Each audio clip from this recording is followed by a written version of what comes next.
सब गाओ।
राम बोले हरि महाराज।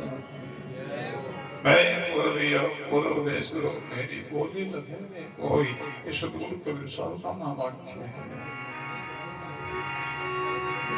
जो मेरी बोली लगे जिन भाग पूर्व ना होई, पूर्व जन्म का कोई संस्कारी भाई बहन है, कोई संतों की वाणी भाषा को समझता है, हर एक लोग नहीं। राजा संत की भाषा को समझ नहीं पाया, प्रार्थना करने लगे, पूछने लगे मैं आप क्या कह रहे हो, मैं समझ नहीं पाया।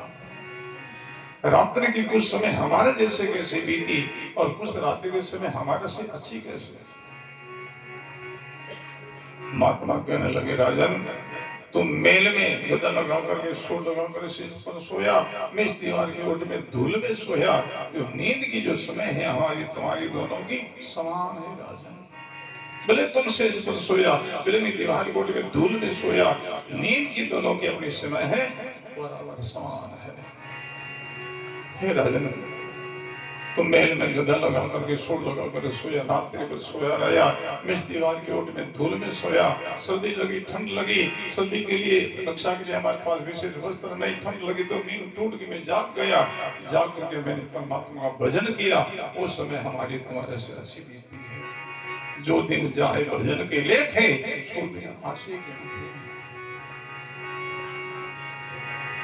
उस समय परमात्मा को दो भाई बहनों संध्या वंदना, हाँ निमित्त भजन शुरू करो,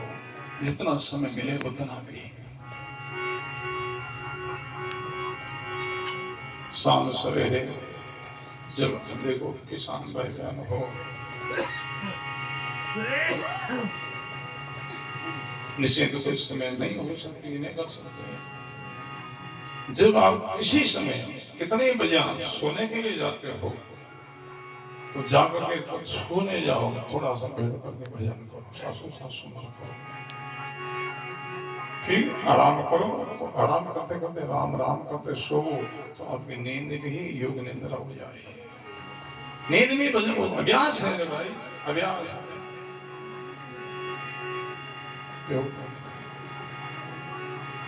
नींद में भी भजन सुन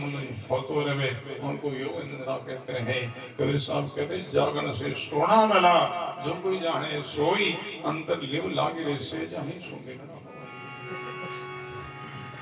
जब सोने के लिए जाते हो आप सोनो में है और निवारण कल्याण करी मुक्ति मोक्ष की बारी है। सतले लोग की और अपनी गति दे उन्हें जितने समय में लिखता है। सवेरे उड़ते हो कितनी बजे उठो, उड़ते वहीं बैठ जाओ,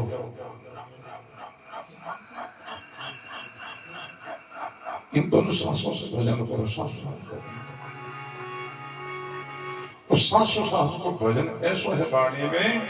साधन करने वाला साधक कल्याण नहीं चाहे फिर भी वो भजन को कल्याण कर दे। इस भजन को ऐसा प्रताप सांसों सांस सुनो। वाणी में उदाहरण दियो है गल फांसी ले रूंग पर तिरियो और भोलक में भी सखावे गला में फांसी गालवा रोकड़ा तिर जावे मरने वास्ते अब फांसी खंची जे सांस घुटे अब वो कहे ये फांसी मैं मरना नहीं चाहूँ फांसी के तू तो मरना कौन जो मन तो गला में क्या लगा मैं तन मारी छोड़ो भोलक में भी सखावे अज्ञान में अनजान में जेल खाई ले शरीर में व्याधि वे कष्ट वे और आपके विष में तो तन अनजान में खायो मैं मरना नहीं चाहूँ बीच में तू तो मनो नहीं चाह पर तो मन खाओगे मैं तन मारी छोड़ो ऐसो भजन है सासु सासु को सासु आज की साधना करने वाला साधक हम कल्याण नहीं चाहते हैं फिर ये साधना के मैं तुम्हारा कल्याण करके छोड़ेंगे सीखो ये साधना सीखो गुरु महाराज के समझा करके शास्त्र दोनों शास्त्रों के उदाहरण हम बाहर में राम राम राम राम कहते हैं इनको भजन नहीं कहते हैं इनको गाने में जप कहते हैं एक सांस से राम राम करते हैं क्योंकि भजन है भैया जप कहलाता है जप फल प्रदान करता है जब तब संयम काया खसनी साके योग व्रत दाना इनसे नहीं ब्रह्म से मेरा गुण है इन दोनों शास्त्रों सवेरे उड़ते ही जितना आपको समय मिले उतने बैठ करके भजन कर फिर दूसरा अपना कार्य करो दिन भर जो काम करोगे उनमें कोई विघ्न नहीं होगा कोई विक्षेप नहीं होगा आपका अच्छा कार्य होगा नाम का सो प्रताप है नाम ले नौग्रह टले भजन कर दे जग जीवना जपा जपे सभी विघ्न गिरा है और राम जो नाम को सो प्रताप है नौग्रह है पेड़ों भी बल नहीं चाले जोड़ नहीं चाले नाम ले तो नो करे सवेरे उड़ते ये तो वो नेम हम सरल है सबसे श्रेष्ठ है उसको ध्यान देना कोई भी ये नेम साध सकते हैं समय की कोई पाबंदी नहीं है कि इतनी इतनी बजाई नहीं जब सोते उसी समय जब उड़ते उसी समय सोने तो कभी कभी जाते हो ना सोते बैठ कर थोड़ा भजन करो फिर आराम करो और आराम करो तो राम राम करता करता नींद लो नींद में जाओ सुसुप्ति में जाओ तो उठी आप भजन होता रहे जब जागो तो उठते ही इस नाम को सुमरने लग जाओ फिर दूसरा अपना कार्यक्रम करो बहुत अच्छा होगा कुछ समय दो परमात्मा को कुछ समय दो गुरु महाराज को संतों को हम भजन में बैठते हैं उस समय राम जी महाराज को दी मानी जाती है हम सत्संग में बैठते हैं उस समय गुरु महाराज को संतों को दी मानी जाती है दूसरा संसारी काम काज कारोबार प्रबंध प्रसारा करते हो उस समय जगत को दी मानी जाती है उनका कोई अर्थ नहीं है